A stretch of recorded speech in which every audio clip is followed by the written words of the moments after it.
There's no way I envisaged that I'd be in the Pilbara for 50 odd years. It was a very unusual lifestyle, put it that way.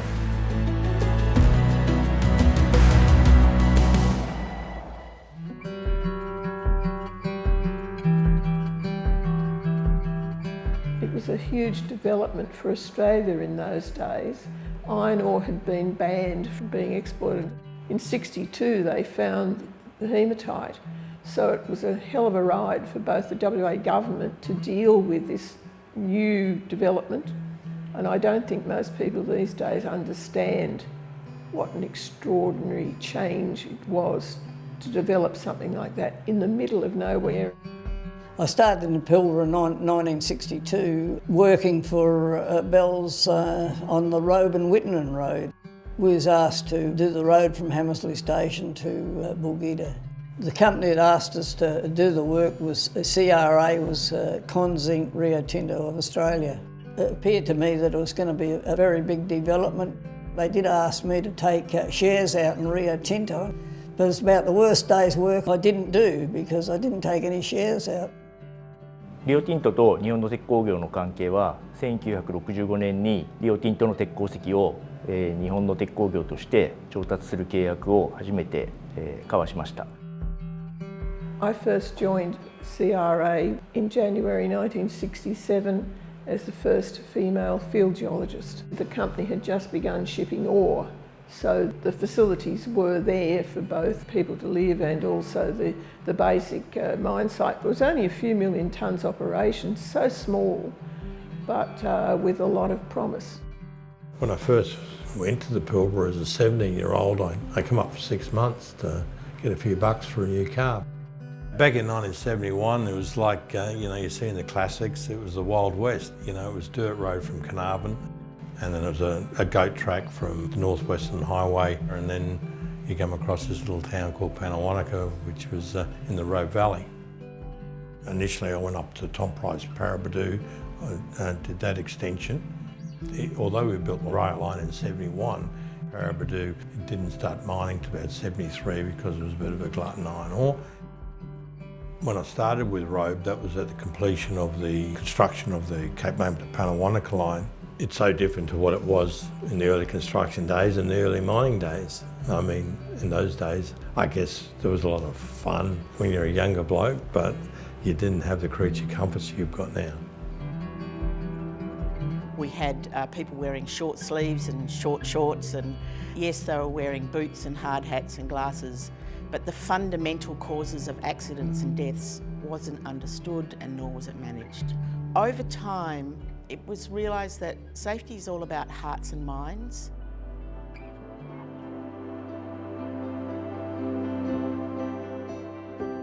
I moved to Western Australia in 1994, initially in Hamersley sales and marketing. It was a difficult time. Iron ore was selling for $25 a tonne, and we had very, very little shipments into China. The turning point was, in fact, China's industrialisation. I can remember when we first saw the forecasts for China, we just couldn't believe the numbers. We needed to double and then treble our production to actually meet that demand. In 1997, we introduced our Yandi Kajina mine. At the port, we expanded it to support Yandi.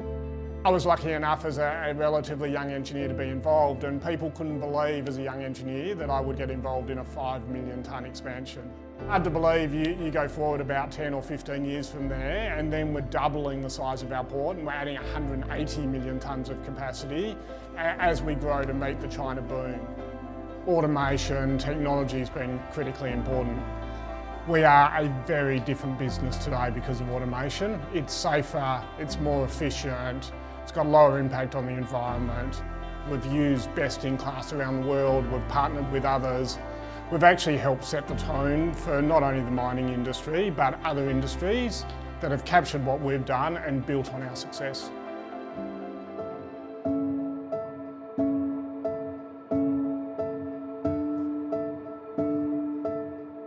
I think the stories from my people have always been negative stories. There's a long, concerning conversation about what mining is and what it does to our country.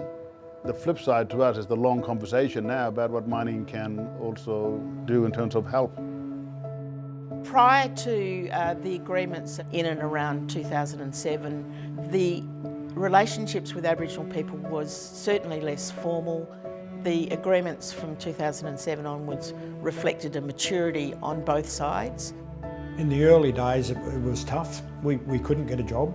Younger people coming through now, I don't think they realise how tough it was.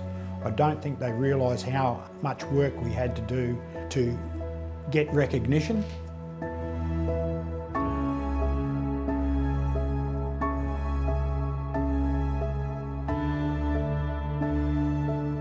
When we knew that we were at the end of our journey to try and prevent that from happening, it was only a week or so after when the actual destruction happened. For us, our Buruguni and Bendigo people, it was something that we've never experienced before. It was so painful. That relationship between Rio and PKKP had to change. We were not going to turn our backs on the destruction that happened out of Jugan. One of the pieces and the positives that have come out of such a devastating event is the co-management agreement.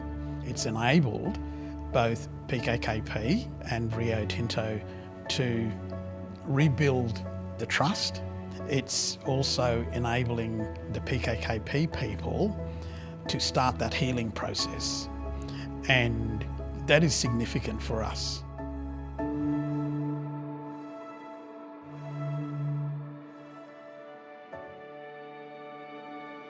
This space that's been created thanks to partnerships with Rio creates an opportunity where, young kids may not have seen or known was possible, but then it also brings other people along the journey that come after you.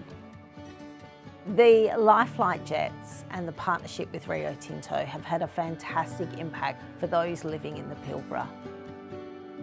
そのパートナーシップ、リオティントと三井物産の関係において、一番大事であるのはですね、常に人と人とのつながりがあるということだと思っています。I think this relationship is very important. I'm very confident in the next 50 years we can achieve more. When you look at the JV and the amount of economic value the JV has created, jobs created, employing people, that is why mining is so important for Australia. That's why mining is so important for Western Australia. It brought great benefit to not only WA but for the whole country. It's the stories of our communities and of our towns. It's the stories of generations through families having worked at Rio Tinto. It's the opportunities that Rio Tinto provides. I think for me, that enduring connection to people and communities and relationships over the last 6 decades is the real highlight. When we started in the Pilbara, we didn't just build a mining operation, we actually had to build towns at the same time. We've had to play a critical part in growing those communities until these towns became big enough that we could do it in partnership with others. When you consider how big it grew, it's extraordinary to think I saw it so early on. I can't think of anything else I would want to be doing during my working life. I would like to wish everybody the very best for the 60th celebration. Happy 60th anniversary. We'll be alongside of you for the next 60 years, so thank you. Happy 60th birthday, Rio Tinto in Western Australia. Congratulations to everyone involved in Rio Tinto. Happy 60th anniversary. I'd like to wish Rio happy 60th, and let's look forward to the next 60. I'd like to thank everyone who's made a contribution to our business. Happy 60th birthday, Rio Tinto in Western Australia.